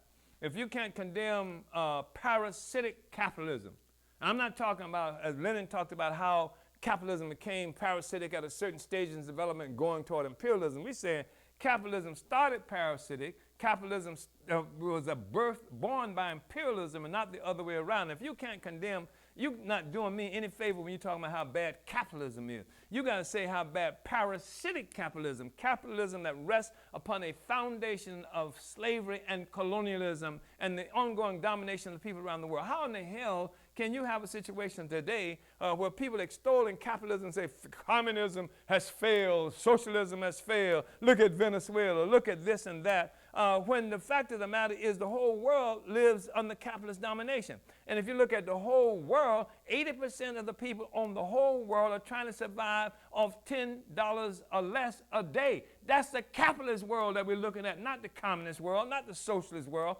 That's the consequence of capitalism. You see what I'm saying? Yeah. Okay, so right through history, indeed, idealism has been a weapon of reaction. Whatever fine system or philosophy have been invented, idealism has been used as a means of justifying the rule of an exploiting class and deceiving the exploited. This is not to say that truths have not been expressed in an idealist guise. Of course they have. Martin Luther King, was able to tell some truth. Of course, a materialist would check him every now and then and would say that your dream is a nightmare. He said, you're talking about I have a dream. He said, well, black people living in a real nightmare. I mean, that was Malcolm. Constantly throwing out, and Malcolm was not a consistent materialist, but he was a materialist, and he would constantly challenge that idealist nonsense that Martin Luther King and other people were giving us. He constantly challenged, talking about the so-called Negro Revolution. He said there's a difference in the Negro Revolution and the Black Revolution. He said you don't even use the term revolution. You need to know what revolution means. What's the motive of a revolution? What's the basis of a revolution? How a revolution is fought and this kind of stuff. That was one of the reasons Malcolm was the split between Malcolm and the Nation of Islam, because Malcolm became a materialist, and that's why you've never heard not a single other person, none, before then or since then, Malcolm talk about revolution, because Malcolm became a materialist, was moving more and more toward materialism, actually had begun to say socialism was the way forward. Okay,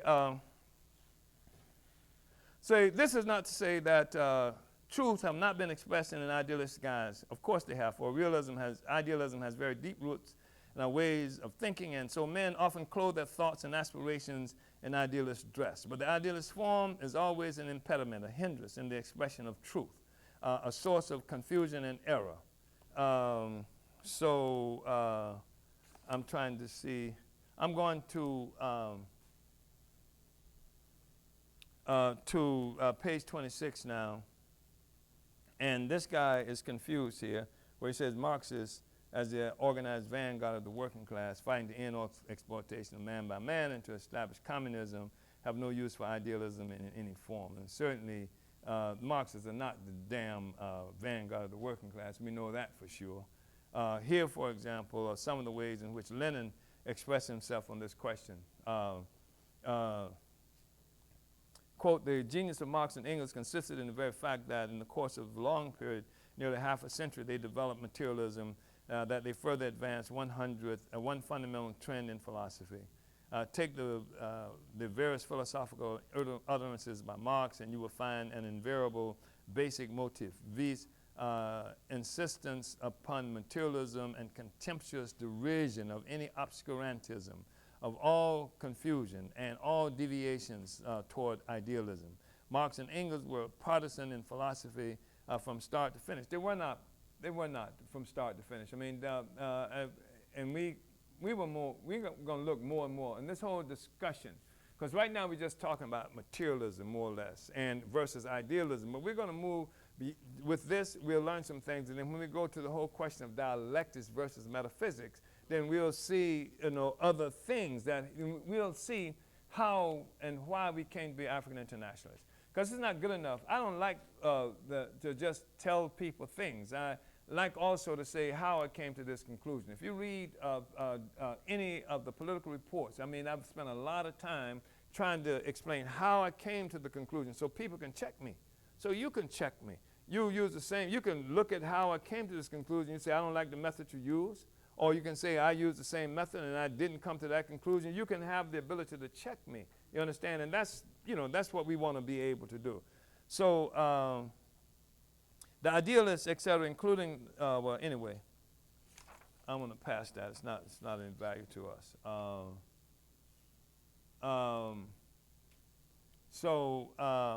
On every issue, we are partisans of materialism against idealism. This is because we know that it is in the light of materialist theory, which studies things as they are, without idealist fantasies about them, that we can understand the forces of nature and society, so as to be able to transform society and to master the forces of nature. And because of this, too, materialism teaches us to have confidence in ourselves, in the working class, in people. It teaches us that there are no mysteries beyond our understanding, that we need not accept that which is as being the will of God, that we should contemptuously reject the authoritative teachings of those who set up to be our masters, and that we can ourselves understand nature and society so as to be able to change them. We hate idealism because under cover of high-sounding talk, it preaches the subjection of man to man, and it belittles the power of humanity. It was the materialist confidence in humanity which was expressed by Maxim Gorky when he wrote, quote, "For me, there are no ideas beyond man. For me, man and only man is the miracle worker and the future master of all forces of nature. The most beautiful things in this our world are the things made by labor, made by skilled human hands. And all our ideas are born out of the process of labor. And if it is thought necessary to speak of sacred things, then the one sacred thing is the dissatisfaction of man with himself and his striving to be better than he is. Sacred is his hatred of all the trivial rubbish which he himself has created. Sacred is his desire to do away with greed, envy, crime, disease, war, and all enmity between men on earth, and sacred is his labor." So that is the end of this chapter, and I think we have just a few minutes that we can entertain discussion by people on this question. And I want to say that I know that this is a relatively difficult study because it challenges a lot of things that we understand, how we approach things in the world. But I'm hoping that you will read what we have done up to now, and I'm hoping that if you can, to use this study, the video and what have you, to go along with what it is that you're reading, because it's really important. We're having this discussion because our objective is to train working class intellectuals, to arm the African working class with a worldview that is scientific, so that the working class does not have to rely on any force other than itself and its allies in order to change the world and make the world what it needs to be. We remove all barriers between human beings and knowledge, because human beings can know, we are convinced of this, can know everything there is to know and all that we don't know today. And there is ignorance about so many different questions. And I am ignorant and you are ignorant, but I know that I can learn. Yes. And I know that the people can learn. And that's the thing that materialism helps us. And this is the struggle we're involved in. We're not trying to have this discussion to battle anybody's belief. We are trying to raise up the working class so that the working class can become the master of the new society that has to be created by the working class, that we take advantage and control of everything that we have created as colonized subject people who we've worked for the last 500 years for our oppressors, and we got nothing in return for. We cannot afford, especially at this critical time, in the crisis of imperialism, we must fight for a scientific understanding of the world. We have to clear up any mystery. We have to make clear everything. And the advanced detachment, the Revolutionary Party, has to have possession of the scientific approach to every question. So that's all I wanted to say on that, and then I'm going to turn it back over to Comrade T'Challa. Yeah.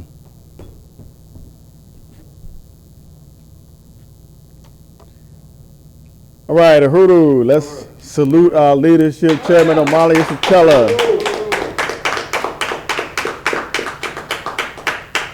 And it is now time to open up with questions from our audience and online viewers. We want to appreciate everyone who's tuning in via Facebook and YouTube, and also appreciate all our engagement.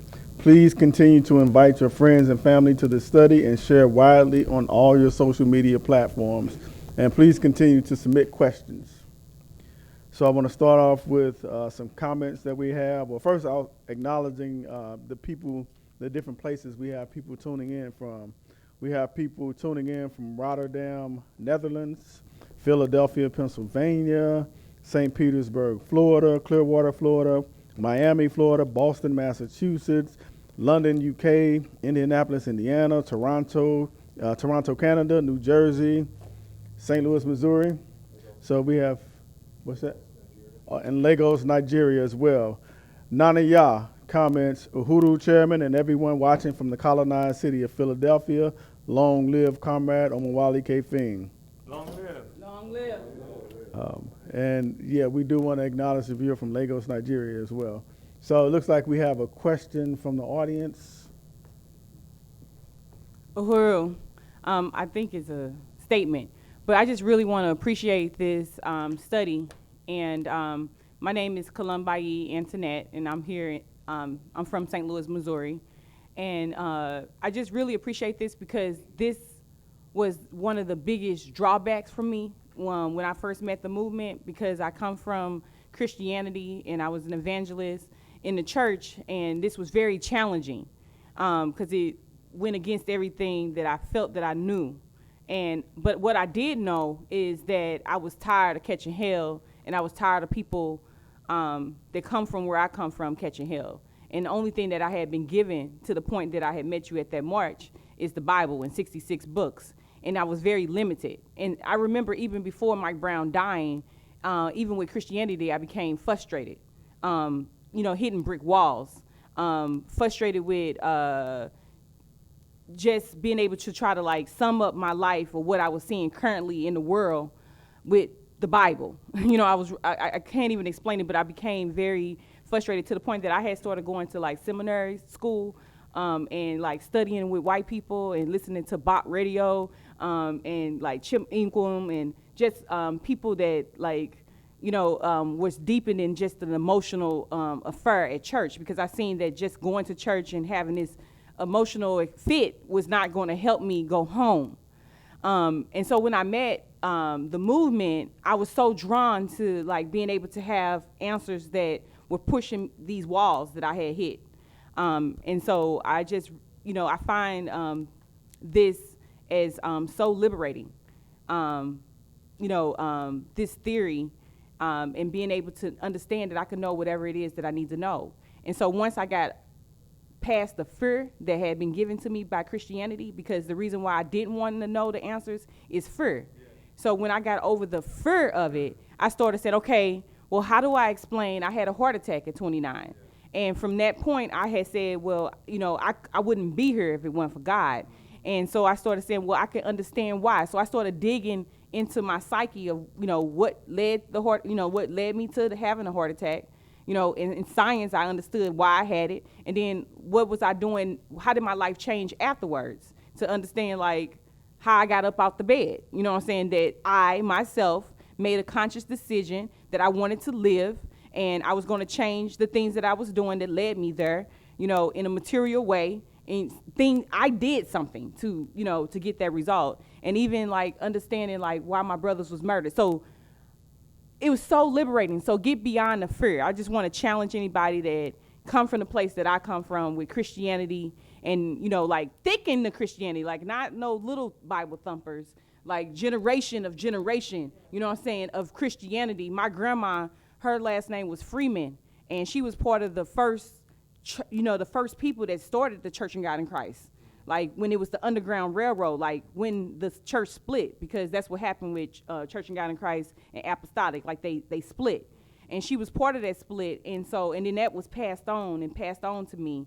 And, you know, like I knew that I wanted to be able to be part of something that was going to stop African people from catching hell.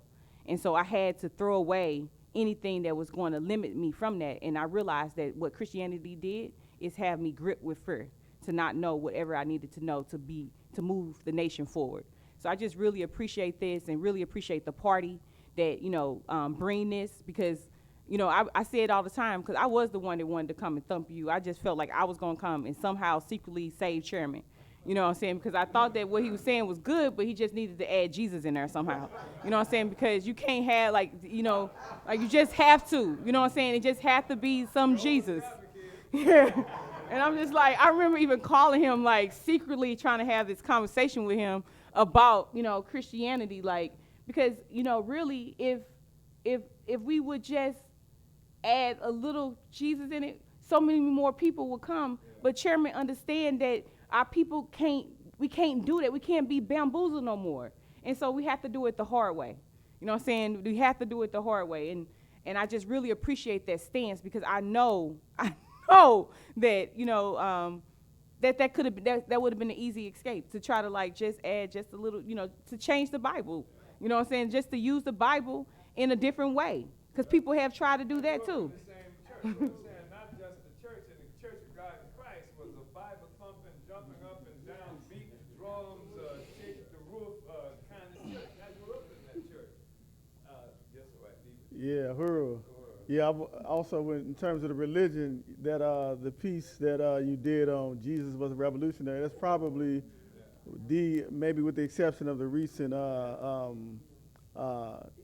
debate in Oxford, yeah, that was probably one of the most popular videos, if not the most popular, and you found it necessary to do it, but we could easily become a whole movement that centers around that, because that catches people's attention, but that's not ultimately going to get us where we need to go.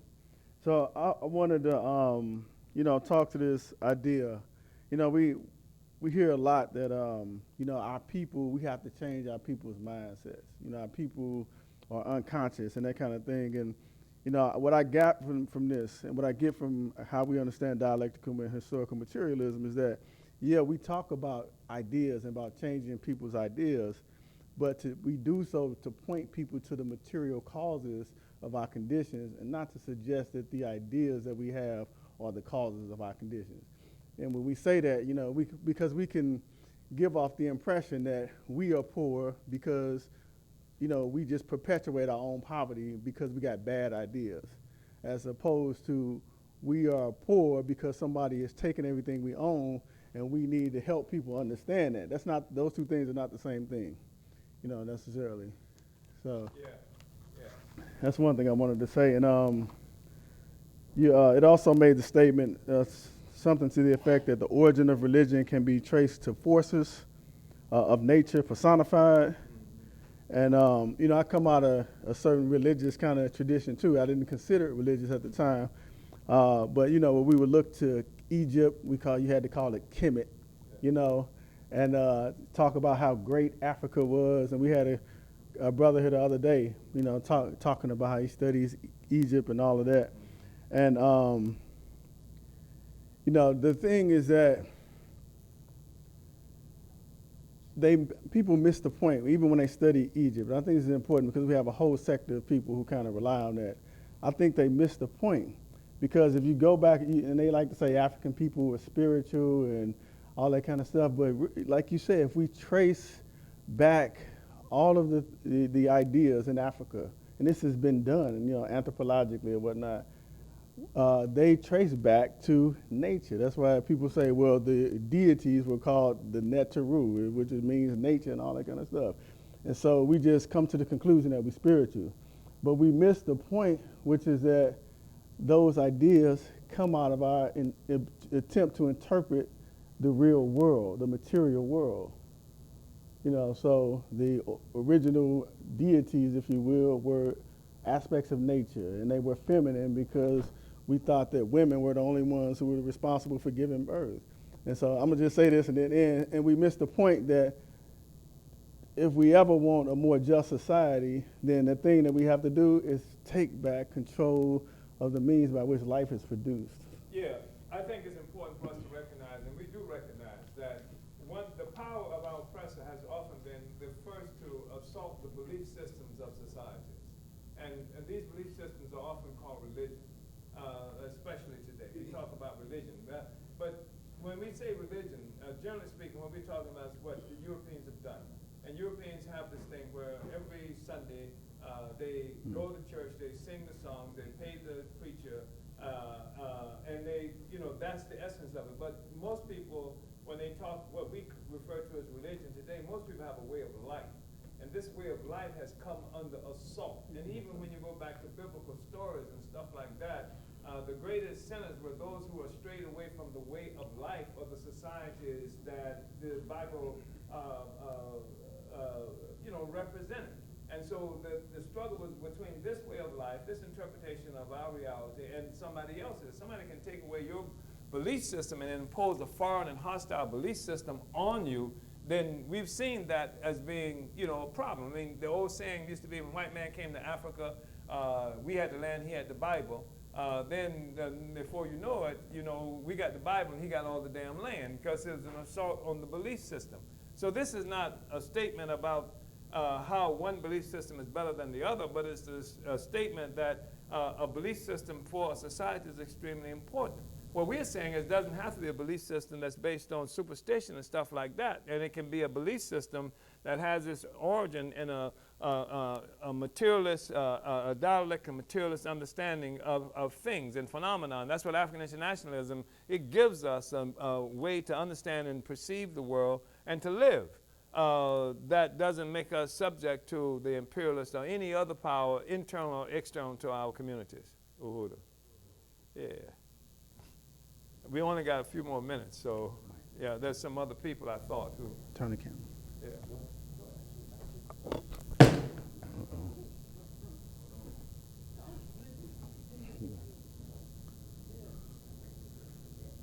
Okay, come on.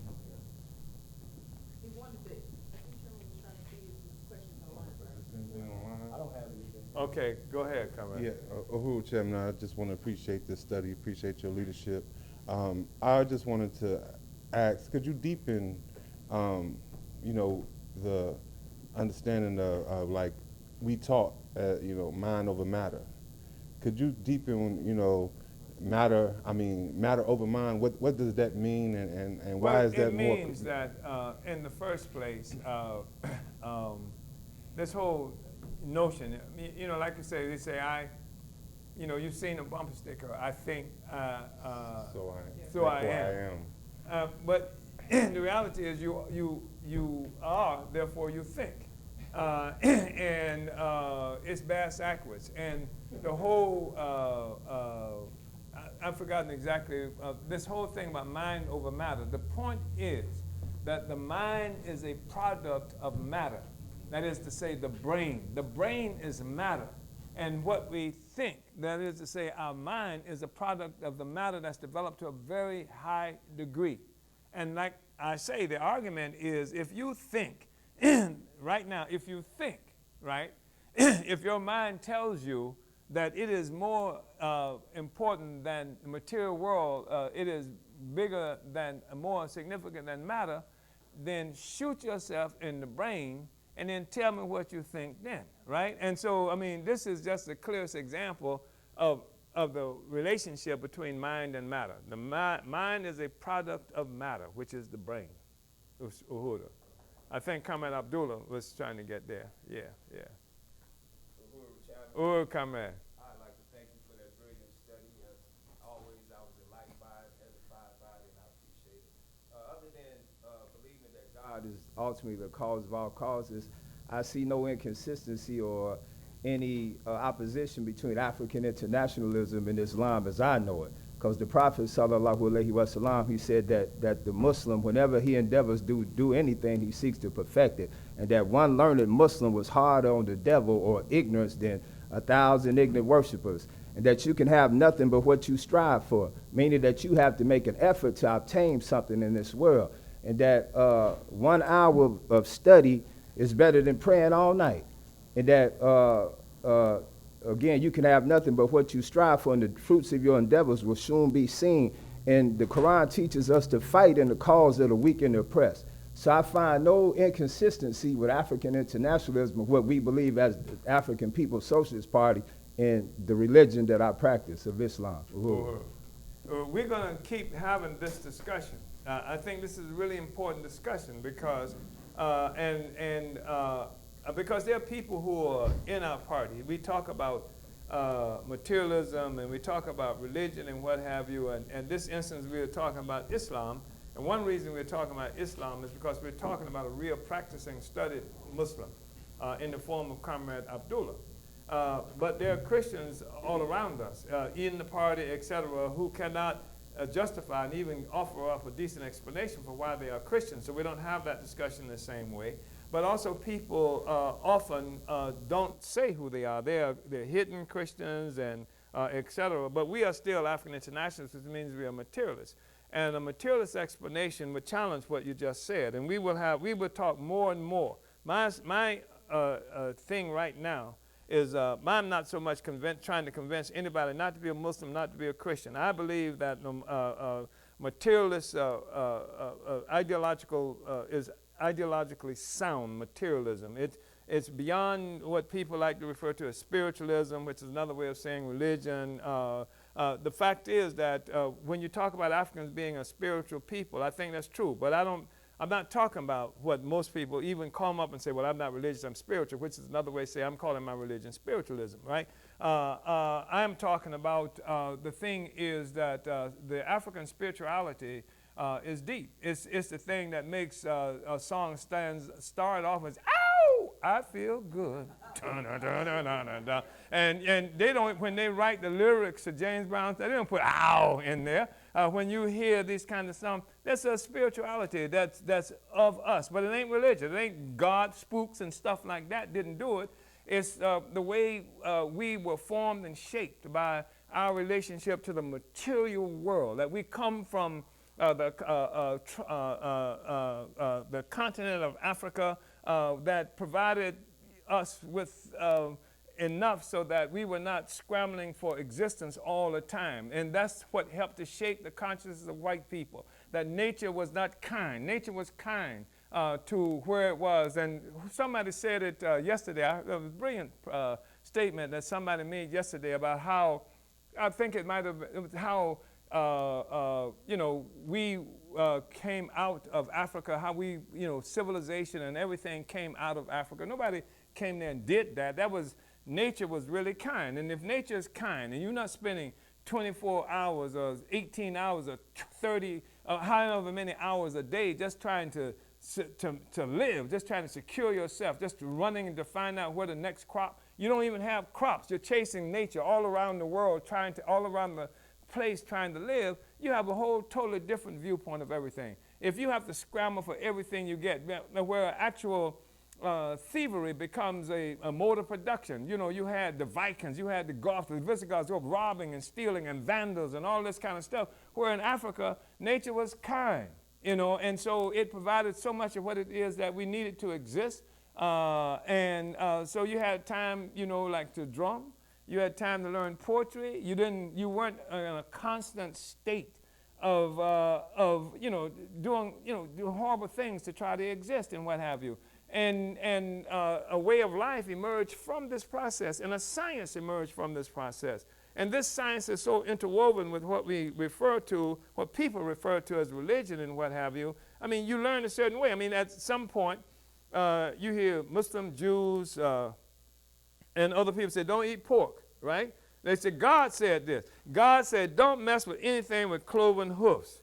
Now, there's a scientific basis for that, because that pork was killing people. You understand? So I can't come and tell you, don't eat pork, man. You crazy, try to take my pork chop, I'll take your arm, right? So, but if God said it, don't eat anything with cloven hoofs and what have you, then it contributes to the ability of the society to be able to accept, this kind of thing. But I'm oversimplifying a lot, and, we don't have any time because we're getting ready to start this meeting. But I appreciate the observations that people make, and I know that this is a trying kind of discussion in so many different ways because it does challenge how we come to perceive so much and certain belief systems that we have adopted. And often we've adopted these belief systems as the way to get out of this stuff that we're in.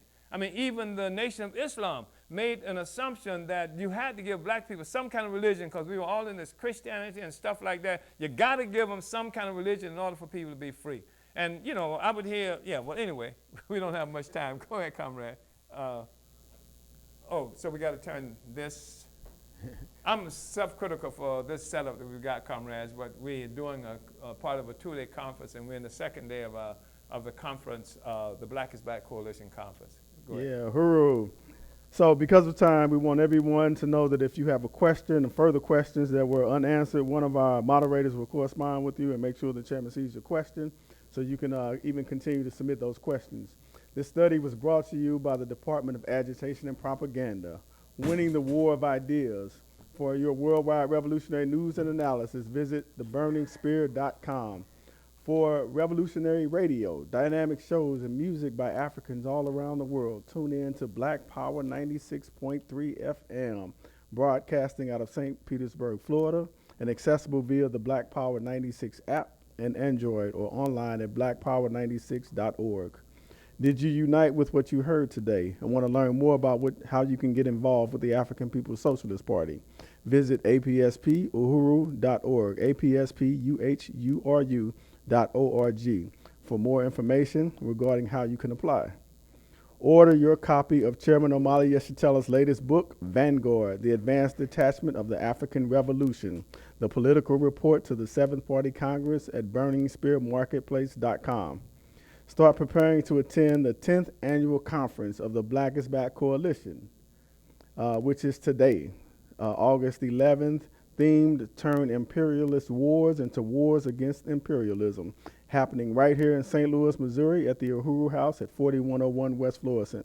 For more information, just come out at 4101 West Florissant. The International People's Democratic Uhuru Movement invites you to attend our 2019 Impedum Convention.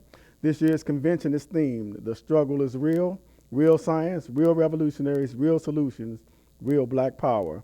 Come join us September 13th through 15th at 4101 West Florissant in St. Louis as we expose the ways that Africans are facing genocide at the hands of white power imperialism and how our only solution is building Impedum, the leading organization of the struggle for bread, peace, black power, and reparations to African people. Register today at eventbrite.com. Were you moved by Chairman's presentation this morning? You can bring this electrifying presentation to your school campus, bookstore, concert hall, and more. To book Chairman Omali Yeshitela for the Vanguard 2019 International Speaking Tour, contact Uhuru Tours at info@omaliyeshitela.org or call 727-914-3621. And sign up for the Marcus Garvey Legacy Cruise taking place December 14th through 19th. The Marcus Garvey Legacy Cruise is the annual fundraiser held to support the work of the African Socialist International. The African Socialist International is an organization made up of African people located virtually on every continent, dedicated to overturning the conditions faced by African people worldwide. Our cruise destinations are Half Moon Cay, Bahamas, Nassau, Bahamas, and Freeport, Bahamas. You can enjoy political education on board with the chairman and off-board excursions. And for more information, you can call 732-972-4171. If you want further support the ASI and the Marcus Garvey Legacy Cruise, you can make a donation by visiting uhurulegacycruise.org. Thank you. Uhuru, let me just say a couple of things as we end. first of all, I want to appreciate everybody who has participated in this study. And I want to express a deep appreciation to the members of the African People's Socialist Party and the Uhuru movement. That we have an incredible organization.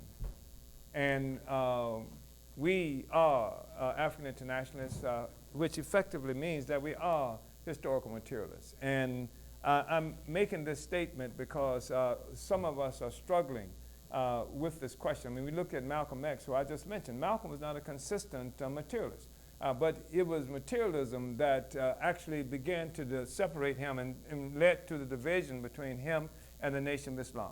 People like to talk about all the stuff where Malcolm, you know, broke the rules or something, but Malcolm was under assault in the nation for a while. Malcolm was under assault with himself because people were approaching Malcolm all the time saying, you comrades and y'all in the nation, y'all talk all that stuff, but you don't do nothing.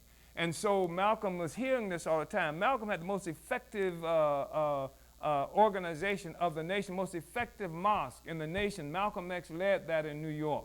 And so he was hearing this from the people all the time. Malcolm was learning about revolution and promoting revolution. You didn't hear that coming from any other source in the Nation of Islam before or since. And this created dissension, and at least the leadership inside the Nation of Islam had problems and began to complain about Malcolm X because of this.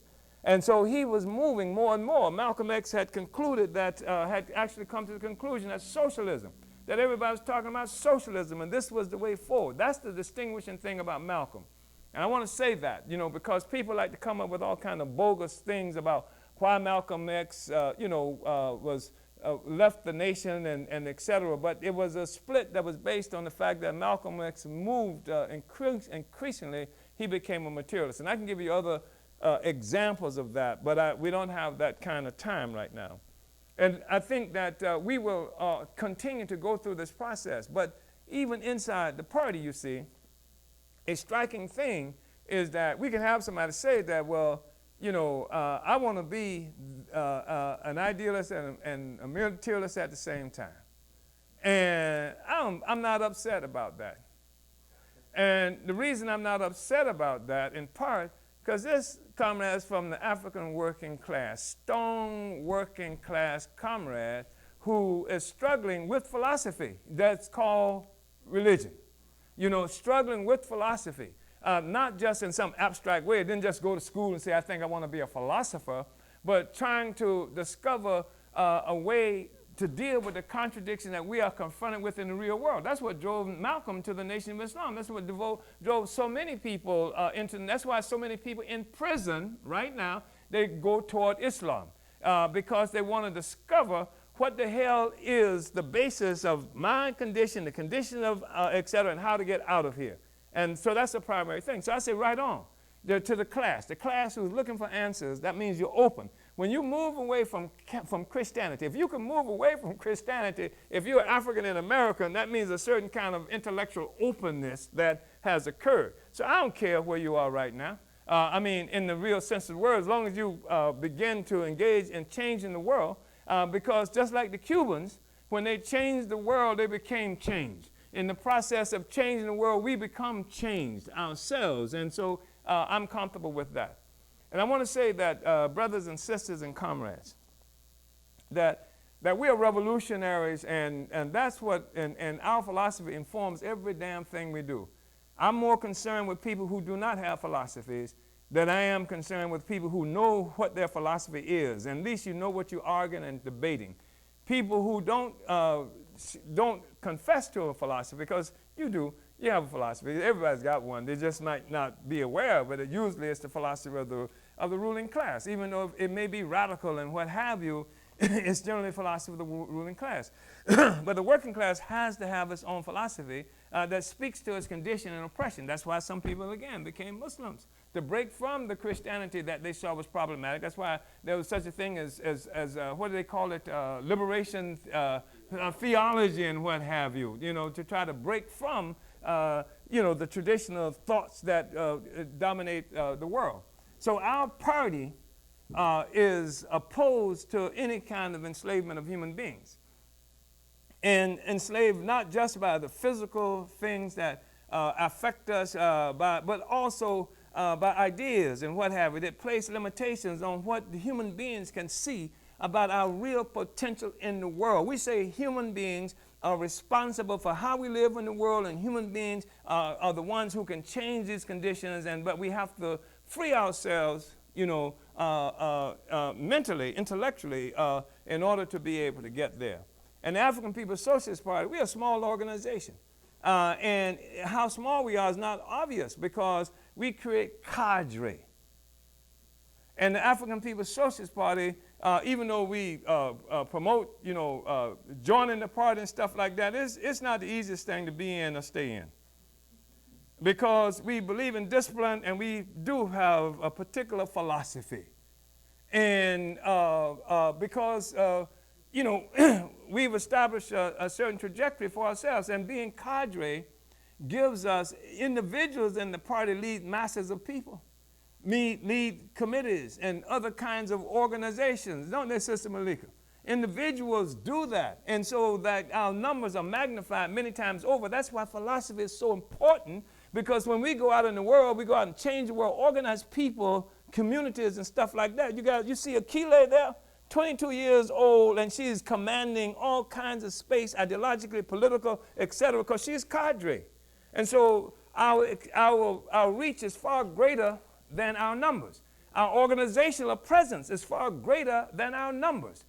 So we have, in terms of who are members of the party, there are more people in our movement, many times more people in our movement than there are people in our party.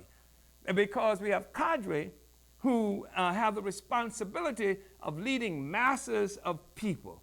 And we have cadre who have been committed to the ideology, to the organization, to the discipline, and who have become professional revolutionaries, which means that no matter what other occupation we may have, our profession is revolution. It means that we recognize that no people on the planet Earth that's been enslaved has ever won their freedom without first creating an organization, a steel cadre, in order to overturn this system. That's what we recognize. That's what informs us. That's why we go through these studies. And we've been doing this study for 5 years. And last week I was up 5 o'clock in the morning because I was on the West Coast.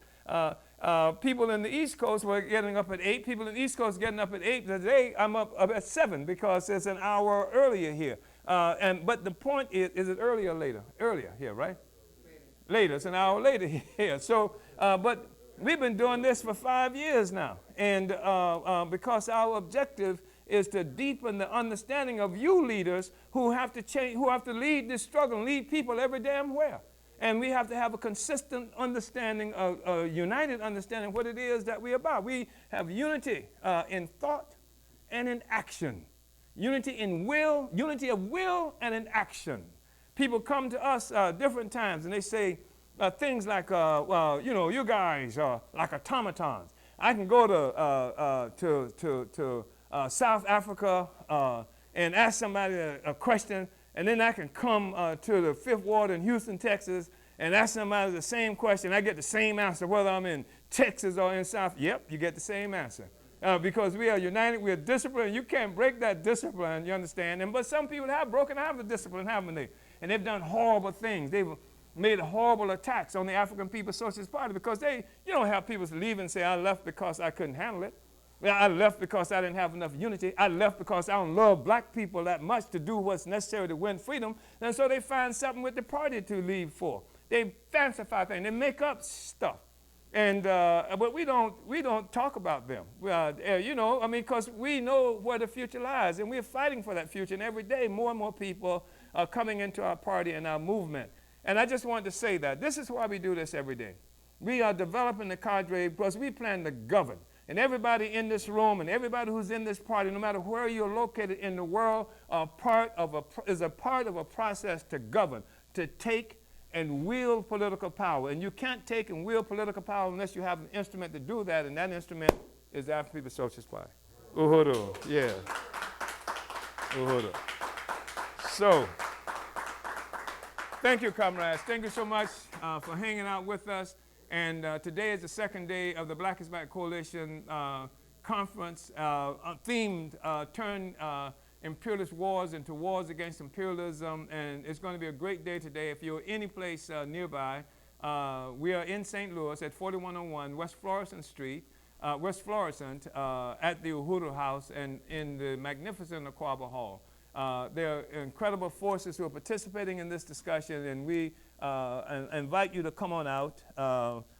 This is the 10th anniversary of the founding of the Black is Black Coalition for Social Justice, Peace, and Reparation. As you know, it's also the 5th anniversary of the uprising on Canfield Drive in Ferguson.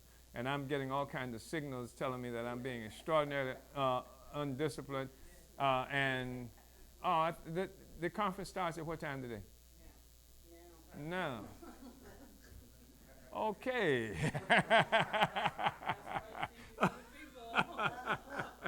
Thank you so much, Comrades Uhuru.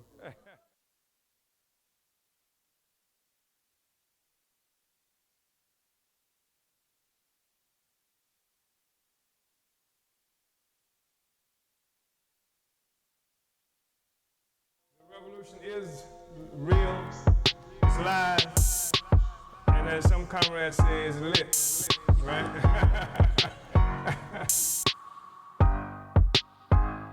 Lit.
The revolution is lit.